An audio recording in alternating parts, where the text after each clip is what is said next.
Hello everyone. Today I'm going to show you how to install a WordPress theme on your website. If you want to make your website look attractive from this to this, you have come to the right place. Here you can see my website which kinda looks boring, so let's install a new theme to make it look attractive. First of all, go to your WordPress dashboard, then go to Appearance, and click on Themes. Here you can see the currently available themes that you have in your website, but these are not very cool, so now, click on Add New Theme.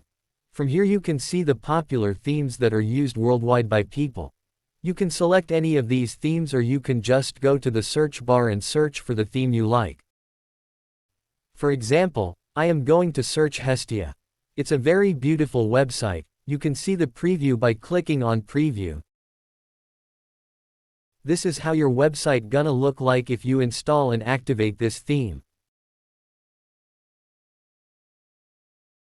So let's install this theme. Click on Install. It may take some time, so don't worry. After you install the theme, you have to click on Activate. As you can see, this theme has been activated as a default theme. So, if we go back to our website and if you refresh, then you can see the new theme that we have activated, and this looks pretty impressive. And we are done. Thanks for watching. If you like this video, please share and subscribe for more tutorials.